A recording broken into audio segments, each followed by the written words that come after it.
The gravel crunched under Min-jae's shoes like bones breaking. He didn't rush. Men who rushed showed fear, and fear was a disease that spread through an organization like rot through wood. Behind him, Young Woo-jin and the second guard Park Min-suk moved in perfect formation.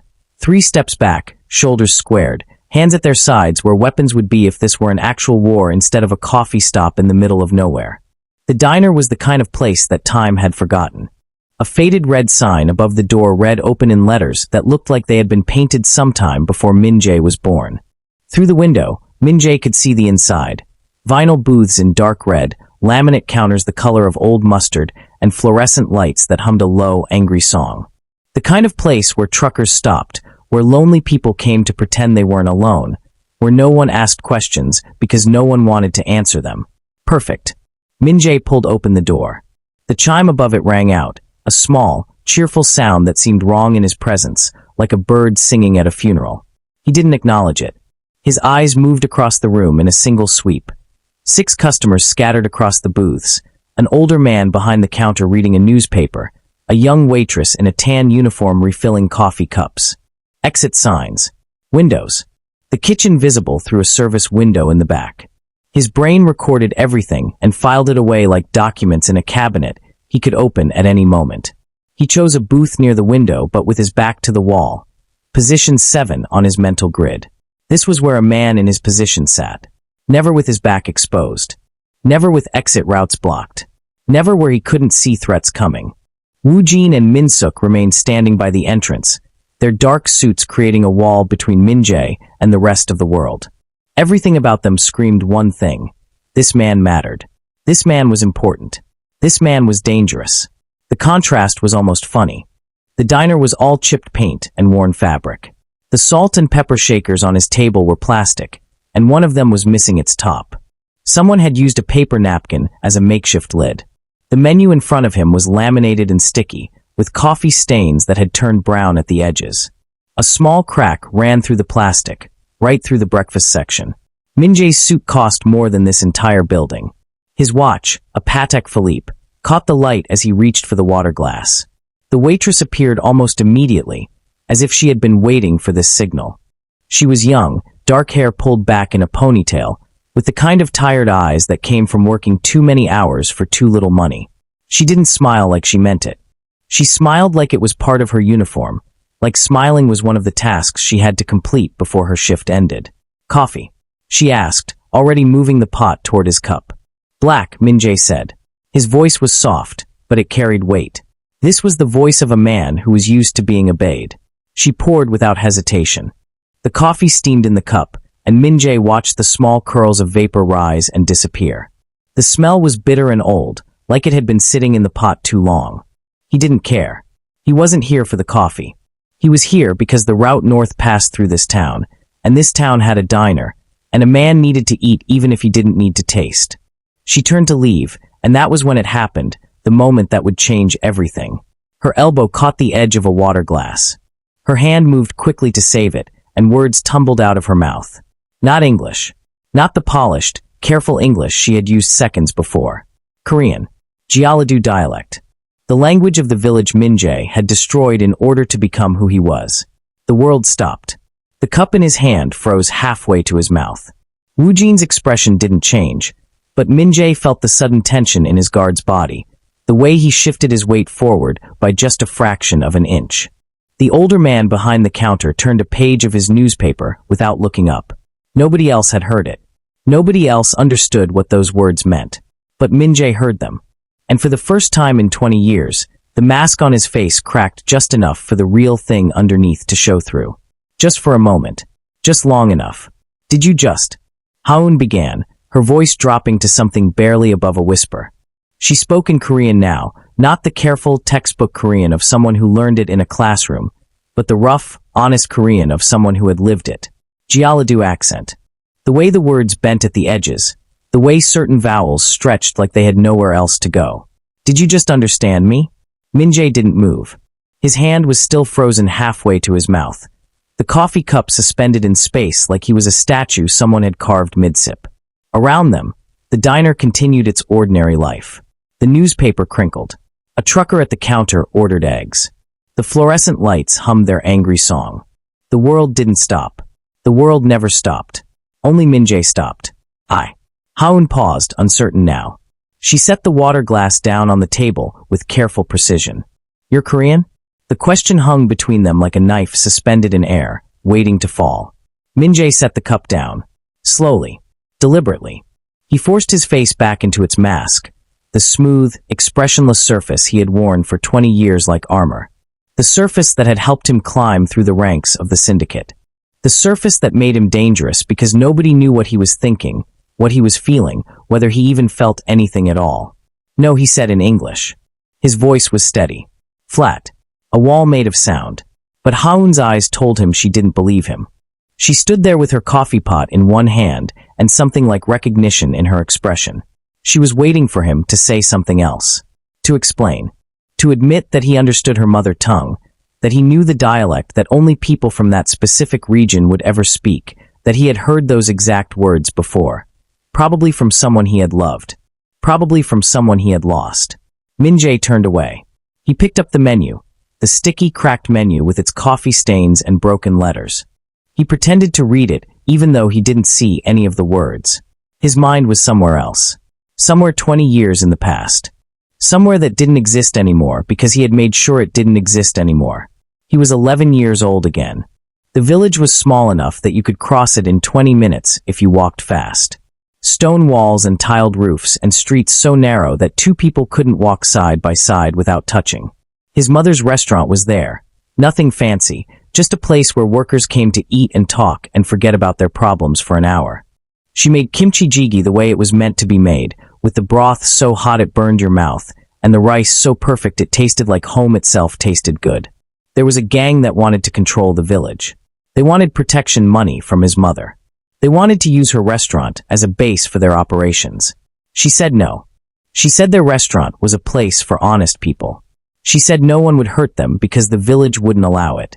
She was wrong. Min-jae had hidden in the kitchen while it happened. He had heard the sounds, the breaking dishes, his mother's voice, the laughter of men who thought they were powerful. When it was over, his mother had found him and told him something he never forgot. She had blood on her uniform and fear in her eyes, but her voice was steady. If you ever lose yourself, she had whispered in this exact dialect, in these exact tones, go to America. Find a diner called Kim's. Find a man named Sang-ho. He will keep you safe. He will remind you of home. Then she had pushed him toward the back door and told him to run. Min-jae had run. He had run all the way to Seoul, then to Shanghai, then to Hong Kong. He had changed his name. He had changed his accent. He had changed everything about himself until the boy who loved his mother's cooking and believed in honest people was completely, totally gone. He had become someone else. Someone harder. Someone colder. Someone who understood that kindness was a weakness and love was a liability. Someone who had climbed so high through the syndicate that no one could touch him because there was nothing left inside him to hurt. That was what he had told himself. That was what he had believed. Until a waitress in a small American diner had spilled a water glass and cursed in a dialect that only people from one specific village would ever speak. And suddenly he was 11. Years old again, hiding in a kitchen, listening to his mother's voice tell him that there was a safe place somewhere. That somewhere was here. Haun was still standing there, still waiting. She hadn't left. She hadn't walked away. She was looking at him with an expression he couldn't quite read. Surprise, maybe, or confusion, or something that looked almost like recognition. Just water, he said finally, his voice carefully empty. No coffee. Just water. She nodded slowly and walked away. But Min-jae's hand was trembling again, and this time he couldn't hide it. Haun returned with a glass of water and set it on the table without speaking. Min-jae watched her move between the booths, refilling cups, clearing plates, performing the small rituals of her job. She moved like someone who was used to being invisible. Like someone who had learned long ago that the best way to survive was to become part of the furniture. He understood that. He had mastered it. The older man behind the counter finally looked up from his newspaper. He was maybe 60, with gray hair and the kind of face that had seen too much. His right eye was slightly swollen, the kind of bruise that comes from a fist, not an accident. He was wearing it like he was wearing his uniform, like it was just another part of his shift. This was Sang-ho. It had to be. Min-jae didn't know how he knew, but he knew. Some part of him recognized this man like his body, remembered something his mind had tried to forget. He watched as Sang-ho turned another page of his newspaper with hands that moved carefully, like they hurt. The older man eventually emerged from behind the counter with a coffee pot, different from Ha-eun's older, more worn. He moved toward Min-jae's booth with the cautious steps of someone who had learned not to trust his own body. When he got close enough, Min-jae could see the bruise more clearly. It covered the entire right side of his face, purple at the center, fading to yellow at the edges. The kind of bruise that was a few days old, which meant it had looked much worse when it first happened. "You need anything else?" Sang-ho asked in English. His voice was gentle, but there was something underneath it, a wariness, maybe, or exhaustion. He was trying to smile, but the bruise made it look wrong. Min-jae's eyes moved to the man's hands. His knuckles were also bruised. Defensive wounds. This man had fought back. Or at least he had tried to. "What happened to your face?" Min-jae asked. His tone was casual, but his mind was already calculating, already putting pieces together. Sang-ho's smile froze. His hand tightened slightly on the coffee pot. "Nothing. An accident. I'm clumsy sometimes." It was a lie. A bad lie.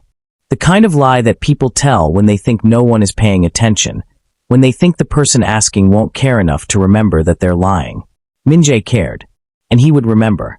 "The diner," Min-jae said quietly. "How long have you owned it?" 23 years, Sang-ho said. Now there was something different in his voice. Pride, maybe, mixed with something that sounded like regret. Started with nothing. Built it from scratch. And now, Sang-ho's expression changed. He looked away, toward the window where Woo-jin and Min-suk were still standing like monuments. Now it's fine. Business is fine. But it wasn't fine. Min-jae could see the signs everywhere now that he was looking for them. The peeling paint on the walls. The way the booths sat half-empty on what should have been a lunch rush. The fact that Ha-eun was the only waitress visible, doing the work of two people. The newspaper on the counter was open to the business section, and Min-jae could see numbers circled in red pen. Numbers that probably meant nothing good. He stood up without finishing his water.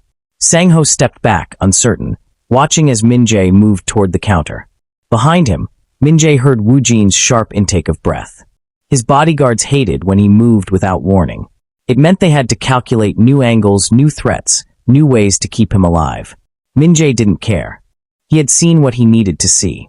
On the counter, partially hidden under some napkins, was a leather notebook. A ledger, probably. The kind of book where small business owners wrote down their income and expenses, tracking the slow, small victories and defeats that added up to a life. Min-jae didn't touch it, but he could see the pages were worn and the binding was damaged, like someone had gripped it very hard, very recently. Like someone was scared. "When do they come?" Min-jae asked. Sang-ho froze. "What?" "The men who did that to your face. When do they come?" The old man's eyes filled with something that looked like tears, but he held them back with the kind of will that only comes from years of practice. "Please don't," he said quietly. "Please. You don't understand. They're local. They have connections. If you..." "When?" Min-jae repeated. His voice was soft, but there was steel underneath it. "Thursdays," Sang-ho whispered. "They always come on Thursday. They want protection money. I've been paying them for 8 months. But last week, they wanted more. I said no. So they..." He gestured at his face. Min-jae nodded slowly. Then he sat back down at table 4 and picked up his water glass. He had found his reason to stay. The clock on the diner wall read 3:47 p.m. when the door chimed again. For men entered like they owned the place. They were the kind of men who had learned early that size and noise could replace skill and intelligence. The one in front wore a leather jacket despite the warm weather, and his friends wore matching chain necklaces like they had ordered them from the same catalog. They moved through the diner with the loose, confident walk of people who had never been told no and had never met anyone who could make that word mean something. One of them spotted Sang-ho immediately. "There he is," the leather jacket man said, his voice too loud for the small space. "Our favorite businessman." Sang-ho's hands froze on the counter. Min-jae watched from table 4 as the color drained from the old man's face. He didn't move. He didn't run.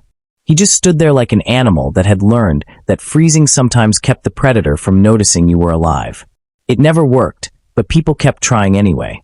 The leather jacket man approached the counter with his 3 friends forming a semicircle around him. They blocked the path to the kitchen. They blocked the path to the register. They controlled the space simply by existing in it. So the man said, placing his palms flat on the counter. We talked about this last week. We decided you understood what happens when people don't pay what they owe. And then you made a choice. You remember what we decided about your choice. Sang-ho didn't answer. His eyes were fixed on a point somewhere past the men, somewhere that didn't exist. Yeah, the leather jacket man continued. This. He gestured at his friends, and one of them reached out toward the framed photos on the wall. Old pictures of the diner, pictures of Sang-ho when he was younger, pictures of Ha-eun as a child. The thug's hand moved like he was going to tear them down. That was when Min-jae stood up. He didn't move quickly. He didn't move dramatically. He simply rose from table 4 with the same careful, deliberate movement he used for everything. His suit caught the fluorescent light. His watch caught the fluorescent light. Everything about him moved like slow motion made physical. The leather jacket man's head turned. His eyes moved across Min-jae with the kind of dismissal that usually came from looking at a mannequin in a shop window. A well-dressed tourist. Nothing important. Nothing worth noticing. Hey, the man said without real interest. You need to pay your bill and get out. We've got business here. Min-jae said nothing. He simply moved toward the counter with the same slow walk.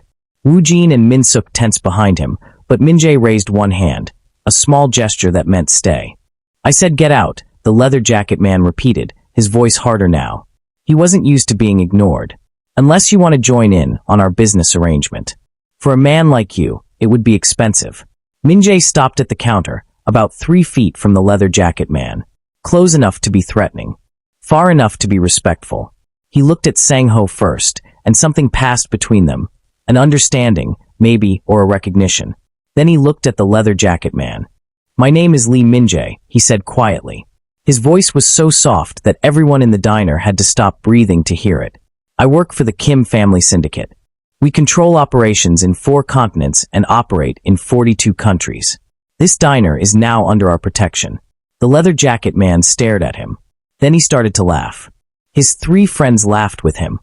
The kind of laughter that comes from people who think they're in on a joke that nobody else understands. The Kim family? The man said between laughs. In a diner? In this town. He wiped tears from his eyes. That's the best thing I've heard all week. Look at you. Your suit costs more than my house, and you're trying to tell me you work for some. Min-jae raised his phone. He didn't threaten. He didn't speak. He simply held the phone up and scrolled through his contacts. The leather jacket man's laughter began to fade. Min-jae found the number he was looking for and placed the phone on the counter, screen up, for everyone to see. It read, Park Jin-sung. Operations Director, Kim Family Syndicate Seoul. The laughter stopped completely. I'm going to make a call, Min-jae said in the same quiet voice. And I'm going to tell them that this town, this diner, and this man are now protected by us. I'm going to tell them who did what to Sang-ho's face. And I'm going to tell them that this is your last warning. He picked up the phone. His thumb moved toward the call button. The leather jacket man's face had gone very, very pale. He was trying to calculate something. Odds, probably, or survival rates. He was trying to figure out if this man in the suit was bluffing. He wasn't. Get out, Min-jae said. Now. The 4 men left without another word. The diner fell silent after the thugs left. The trucker at the counter didn't move. The other customers stared at their coffee cups like they might contain answers. Ha-eun stood frozen near the kitchen door, her coffee pot forgotten in her hands. Sang-ho was the first to move. He came around the counter slowly, like his body had to remember how to work. When he reached Min-jae, his eyes were wet, but he wasn't crying. He was breathing like a man who had forgotten how to breathe and was relearning it 1 second at a time. Come, Sang-ho said quietly. Come to the kitchen. Min-jae followed without hesitation. Woo-jin made a small noise of protest, but Min-jae raised his hand again. Stay. His bodyguard obeyed, though Min-jae could feel the anger radiating off him. Going into a kitchen alone with a stranger was exactly the kind of thing that made bodyguards want to quit their jobs. The kitchen was small and hot. Steam rose from several pots, and the smell of sesame oil and ginger filled the air like a living thing. It wrapped around Min-jae's chest and squeezed. He knew that smell. Sang-ho moved to the stove and lifted the lid on a large clay pot. Inside was kimchi jjigae, the stew that had defined Min-jae's childhood, the one his mother made every Sunday. Red broth, fermented kimchi, pork belly, tofu, and rice that had been cooked in the stew, so the grains absorbed all the flavor. The broth was bubbling gently, and wisps of steam rose from the surface. "Your mother," Sang-ho said, his voice thick with something that sounded like grief, "came to me 23 years ago." Min-jae couldn't move. "She was hurt," Sang-ho continued. "Badly hurt. She had a son, a boy about 11 years old. She said the gangsters had come to her restaurant. She said she had sent the boy away to be safe. But she was dying, and she couldn't reach him anymore." Sang-ho ladled the stew into a large bowl. The broth steamed. The vegetables and meat glistened in the light. "She asked me to open this place," Sang-ho said. "She said if her son ever found his way here, if he ever needed a place to remember who he was, this diner would be waiting. She gave me money, enough to build it from nothing. She told me to never let it close. Never let it become something it wasn't meant to be." Min-jae's hand was trembling again. He clenched it into a fist, but the trembling didn't stop. "She told me specific things," Sang-ho continued. He set the bowl on a small table in the kitchen. "She told me to always make kimchi jjigae on Thursdays. She told me to hire a waitress with a Jeollado accent if I could find one. She told me to keep a photograph on the wall, a picture of the village where she came from." The old man's eyes were full of tears now, and he wasn't hiding them anymore. "I knew," Sang-ho said, "the moment you walked in. I knew by the way you looked. I knew by the way you moved. You have her eyes, you know. Exactly her eyes." Min-jae's vision blurred. His chest felt like something was breaking inside it, something that had been broken for so long he had forgotten it was supposed to be whole. "She died 3 days after she told me all of this," Sang-ho said. "She left me a letter. She said that if you came here, I should tell you that she had set this up as a place for you. A place where you could be safe. A place where you could remember that you came from somewhere. That you came from someone who loved you." The old man gestured to the bowl. "Eat," Sang-ho said. "It's the same recipe. I've made it the same way every single Thursday for 23 years. I've been waiting for you to come through that door. Your mother said you would come eventually. She said when you lost yourself completely, you would find your way back here." Min-jae sat down slowly. He picked up the spoon with a hand that didn't feel like it belonged to him. The steam from the bowl rose and touched his face, and for a moment he was 11 years old again, sitting in his mother's kitchen, watching her make this same stew. He took a bite. The flavors exploded across his tongue, exactly as he remembered. The slight burn of the kimchi, the richness of the pork, the way the broth tasted like love made into liquid. And underneath it all, he could taste his mother's hands. Her voice. Her sacrifice. He was crying now. He didn't try to hide it. Sang-ho placed a hand on his shoulder, and Min-jae didn't pull away. "Welcome home," the old man said softly. "Your mother waited for this day. Now I have been waiting too." Min-jae ate the entire bowl without speaking. When he was finished, he knew something had changed inside him. Something that he had believed was dead had just been resurrected. He had found his way back to the beginning. Min-jae stayed in the kitchen for an hour. When he finally emerged, the sun had shifted in the windows, turning the diner's interior into something that looked like an old photograph.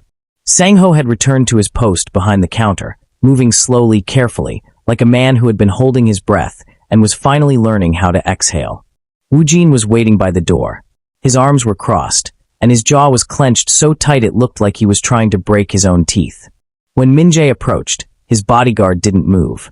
He simply stood there, blocking the exit like a wall made of disapproval and protocol. "We need to leave," Woo-jin said quietly. His voice was different when he spoke like this, professional, clipped, the voice of a man delivering bad news. "The syndicate is going to wonder where we are. We were supposed to be in Kansas City by sunset." "I'm not leaving," Min-jae said. He moved past Woo-jin without waiting for a response. The bodyguard followed him outside. The gravel crunched under their feet. The black sedan sat in the parking lot like a predator sleeping in the sun. Min-suk was leaning against the hood, smoking a cigarette, but he straightened immediately when he saw Min-jae's expression. "Sir," Woo-jin continued, his voice still measured but with an edge now, "I need to be direct with you. This is a mistake. You're thinking with emotion, not logic. That's not who you are." "You don't know who I am," Min-jae said. "I've worked for you for 8 years, Woo-jin replied. He stepped closer, lowering his voice so only Min-jae could hear. "I know you better than anyone. I know that you don't stay places. I know that you don't help people. I know that you don't get attached to things because attachment is a liability. That's the rule.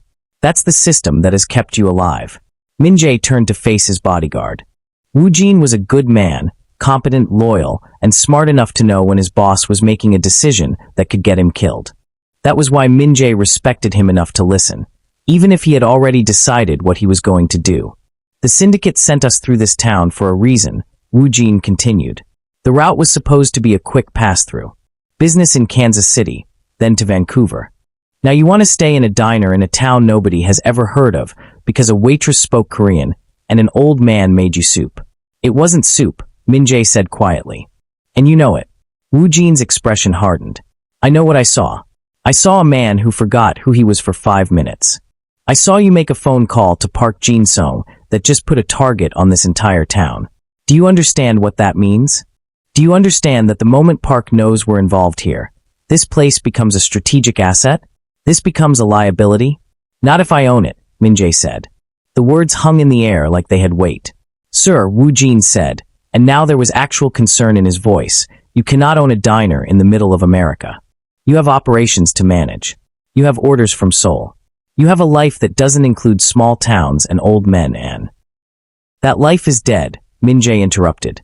His voice was soft, but it carried the finality of a door closing.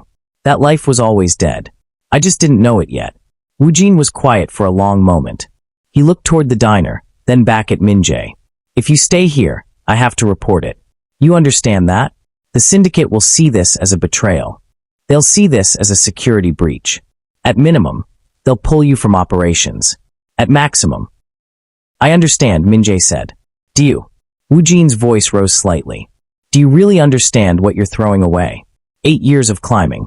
8 years of becoming someone important. 8 years of building a network that makes you untouchable. You're going to throw that away for a bowl of stew? Min-jae met his bodyguard's eyes. Yes. Woo Jin stepped back like he had been struck. He opened his mouth, closed it again, then turned away. He pulled out his phone with jerky, angry movements. I'll arrange for someone to replace me. I'll report to Seoul that you've gone off the grid for personal reasons. I'll tell them I don't know your intentions. Tell them I'm rebuilding, Min-jae said. Woo Jin paused. He didn't look back. Rebuilding what? Home, Min-jae said. I'm rebuilding home. His bodyguard made a sound that might have been a laugh, or might have been something else entirely. He climbed into the sedan and closed the door harder than necessary. Through the window, Min-jae could see him pressing the phone to his ear, already making the first call that would start the machinery of dismantling Min-jae's old life. Min-jae didn't move. He simply stood in the gravel and watched. Min-suk walked over carefully, like he was approaching something unpredictable. Sir, do you want me to take the sedan and follow Woo Jin back to Seoul? No, Min-jae said. He was still looking at the diner. I want you to park it in the back. We're staying. Min-suk nodded. He didn't ask questions. He had learned long ago that Min-jae only made decisions like this when he had already made peace with the consequences. Min-jae walked back toward the diner.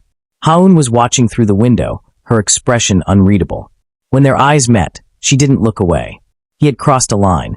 He had stepped out of one life and into another. There was no going back now. Only forward. The second visit happened on a Tuesday night. Min-jae was in the kitchen helping Sang-ho prepare the next day's broth when the sound of breaking glass came from the front of the diner. He didn't run. He didn't rush. He simply set down the knife he was holding with the same careful precision he used for everything. Then he walked through the kitchen door and into the dining area. 4 men stood in the center of the diner. But these weren't Derek's original crew. These were larger men, older men, men who carried themselves like people who had proven themselves in actual violence. They had overturned 2 booths. The coffee maker was smashed on the floor, spreading its dark contents like spilled blood. Ha-eun was standing behind the counter with her hands raised, and her face was pale but determined. Sang-ho was on the ground. The old man wasn't severely hurt. Min-jae could tell at a glance, but he was bleeding from his temple where someone had struck him. He was trying to push himself up on his elbows, his face twisted with pain and humiliation. One of the large men saw Min-jae and smiled. It was the kind of smile that came from someone who believed he had already won. Looks like the boss man decided to show himself. Good. We were hoping you would. Who sent you? Min-jae asked. His voice was perfectly calm. Derek's boss, the man said. He gestured casually to his friends. Turns out Derek didn't just run. He talked. He told us about your little network, your little phone calls, your little map on a tablet. Our boss thought that was pretty funny. He thought maybe you were bluffing. He thought maybe you weren't as connected as you pretended to be. He stepped closer to Min-jae. So he sent us to test it. Min-jae looked at Sang-ho. The old man was still on the ground, but he was watching Min-jae's face. There was something in his expression, not fear, but resignation. Like he had always known this moment would come. Like the cost of safety was sometimes paid in blood. I'm going to make a phone call, Min-jae said quietly. No, you're not, one of the other men said. He moved toward Min-jae, his fists already clenched. But Haun moved faster. She grabbed a coffee pot from the counter and threw it at the man's head. It connected with a sound like a dull bell, and the man went down hard. The other two turned toward her, and that was the opening Min-jae needed. He pulled out his phone. The first man tried to grab it, but Min-jae moved with the smooth precision of someone who had trained for violence his entire adult life. He didn't punch the man. He simply redirected his momentum, using the man's own force against him. The thug crashed into the wall hard enough to crack the plaster. Min-jae dialed. Park, he said when the connection was made. His voice was steady and cold. I need information on Derek Mackey's operation. Who runs it now? Who bankrolls it? Everything. He listened to Park Jin-sung's response while the remaining large man hesitated, trying to calculate if he should run or fight. He chose to run. He moved toward the door, but Min-suk was suddenly there, blocking the exit. The guard hadn't even made a sound entering the diner. He was just suddenly present, massive and immovable. Thank you, Min-jae said into the phone. He listened for another moment, then ended the call. He made a second call immediately. This one was to a law firm in the city. I want to know if there are any business assets registered to David Chun or his family. I want to know their banks, their properties, their investments. I want to know everything. Another pause. Another response. Acquire them, Min-jae said. All of them. Use whatever leverage is necessary. Use whatever price is necessary. I want every asset David Chun owns in this state to be transferred to Kim family control within 48 hours. He ended the call. The large man on the ground was starting to come to, blood trickling from his temple. Haun was helping Sang-ho to his feet. The old man's expression had shifted. He was staring at Min-jae with something like awe. Your boss, David Chun, made a strategic error, Min-jae said to the unconscious man. He sent you here to test whether I was bluffing. I wasn't. Within 2 days, he will no longer own anything in this state. Within a week, his organization will collapse from the inside because his suppliers will have disappeared and his financial structure will have evaporated. He stepped closer to the fallen man. Tell him that if he ever sends anyone to this diner again, I will expand those acquisitions to his personal residences, his family businesses, his retirement accounts, everything. Min-jae gestured to Min-suk, who picked up the unconscious man like he weighed nothing and carried him toward the door. The other man, who was conscious, scrambled to his feet and followed, desperate to escape. Within minutes, the diner was quiet again. Sang-ho was sitting in a booth now, Haun pressing a napkin to his temple. They both looked at Min-jae with expressions that mixed gratitude and something closer to fear. Is it over? Sang-ho asked quietly. Yes, Min-jae said. He looked at the broken glass and overturned furniture. It's over. He sat down at the counter and picked up the pieces of the smashed coffee maker with careful, methodical movements. This was the cost of home. This was what it meant to protect something. And he was finally willing to pay it. The gang leader's name was Derek. Min-jae learned this not because anyone told him, but because he had made phone calls to Park Jin-sung, who had made phone calls to people in the city, who had made phone calls to people in the local police department, who had eventually provided a file on the most dangerous criminals operating in the area. Derek Mackey, age 34. Armed robbery, extortion, aggravated assault. 3 convictions, 2 that he had somehow escaped on technicalities. Smart enough to be dangerous. Stupid enough to believe that his local power meant anything on a larger scale. The mistake of every small predator. Min-jae waited until nighttime. He waited until the diner had closed and Sang-ho and Haun had gone upstairs to the apartment above the restaurant. He waited until the streets were quiet, and the only sounds were the hum of the streetlights and the distant bark of a dog somewhere in the darkness. Then he made a call. Derek arrived at the designated location, an abandoned warehouse on the edge of town, with 2 of his men. No more. Min-jae had requested specifically that Derek come alone, but the gang leader was too smart for that. Too paranoid. Min-jae respected the paranoia, even if it was ultimately pointless. Min-suk and 2 additional guards that Park had sent through the next day flanked Min-jae in the darkness. They didn't draw weapons. They didn't need to. Their presence was weapon enough. "You're the suit from the diner," Derek said. His voice was trying to sound casual, but Min-jae could hear the tremor underneath it. The gang leader had done his research. He had discovered something. And now he was here to either make a deal or die. Those were the only 2 options. "I am," Min-jae said simply. He pulled out a tablet from inside his jacket. The screen glowed in the darkness. "I want to show you something." He turned the tablet toward Derek. On the screen was a map of the United States. But it wasn't a simple map. It was a detailed network chart with red dots marking locations across every major city. Each red dot had a label: import-export operations, real estate holdings, security contracts, transportation networks. The web was intricate and comprehensive. It was the visible skeleton of the Kim family syndicate's American operations. "The red dots represent our assets," Min-jae said calmly. "These are just the ones in the United States. We have similar networks in Canada, Mexico, and every country that matters for international trade." Derek stared at the map. Min-jae watched the color drain from the gang leader's face like someone had pulled a plug. "The diner," Min-jae continued, "is now one of these assets. Not because it's valuable for profit. It's valuable because it matters to me. Which means it matters to the Kim family." He swiped the screen. The map zoomed in on their state, then their city, then their specific neighborhood. "This is where you operate. This warehouse, these streets, these businesses that pay you protection money. I want you to understand something very clearly." Min-jae looked directly at Derek. "If anything happens to the diner, if anyone in my organization discovers that you have approached Sang-ho, or Haun, or anyone connected to that place, if you so much as drive past the building with intention, I will activate one phone call." He let that statement hang in the air.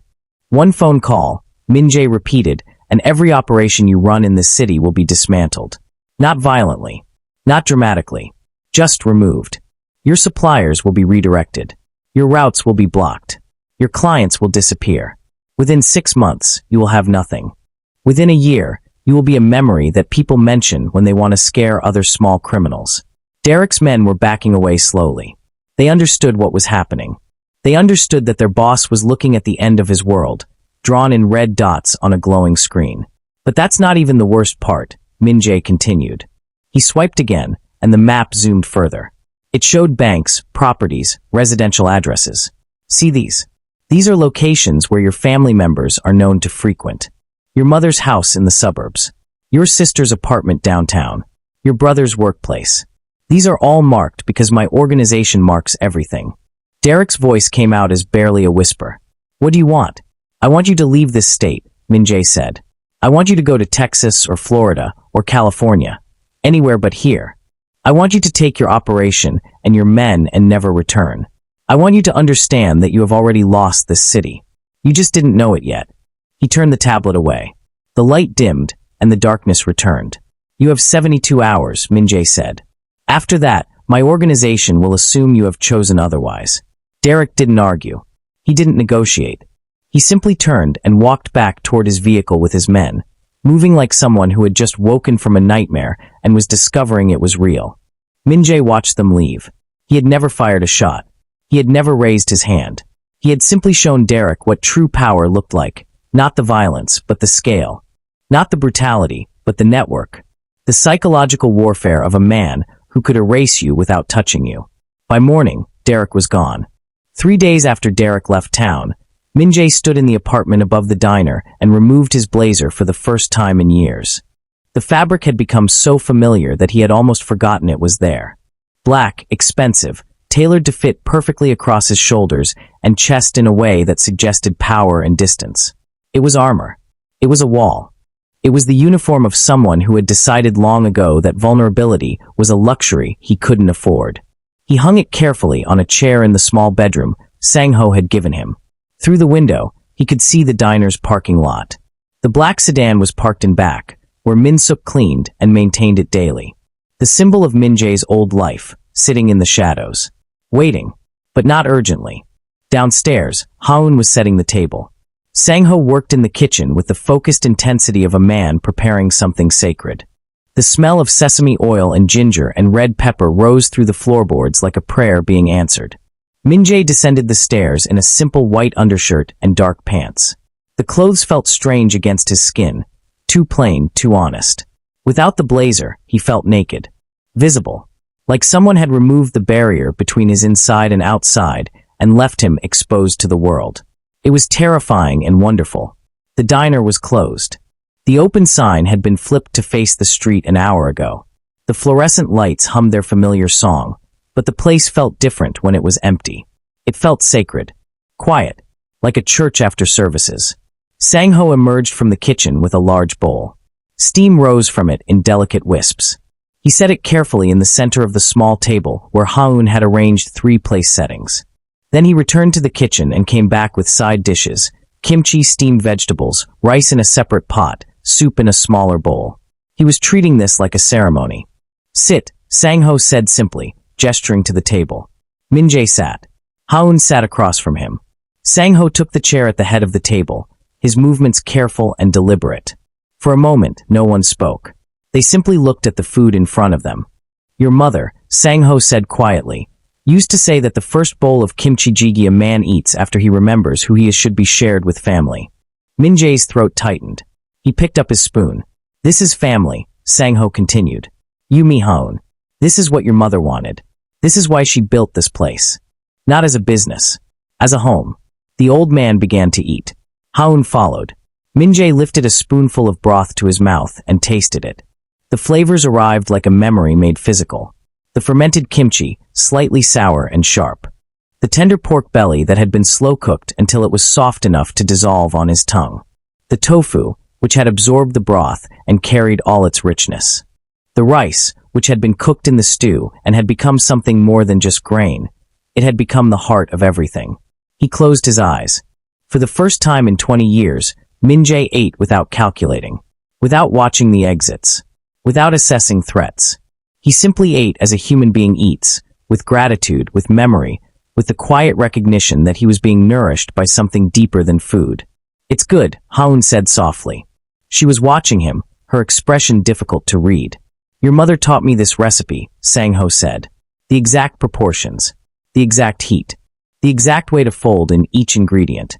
She made me promise that if you ever came, I would make it exactly as she had taught me. Not better, not different, exactly the same. Min-jae opened his eyes. Why? Because Sang-ho said, pausing his spoon halfway to his mouth, when you're lost, exact things matter. They anchor you. They remind you of what was real. They ate in silence after that. The diner's fluorescent lights hummed. Outside, the American evening was falling into darkness. Inside, 3 people sat at a small table and shared a meal that had been prepared across decades, from a mother's hands to her son's mouth, passing through time and loss and the impossible journey that had brought him here. When Min-jae finished his bowl, he didn't immediately reach for more. He simply sat there with the spoon in his hand, feeling something he hadn't felt since he was 11 years old. Safety. Real safety. Not the safety of power or networks or connections. The safety of belonging, of being known, of being loved not for what he could do, but for who he was. There's more in the kitchen, Sang-ho said gently. Min-jae nodded, but he didn't stand up immediately. He wanted to stay in this moment a little longer. In the diner with its chipped paint and worn booths, with an old man who had waited 23 years and a young woman with kind eyes and a bowl of stew that tasted like coming home.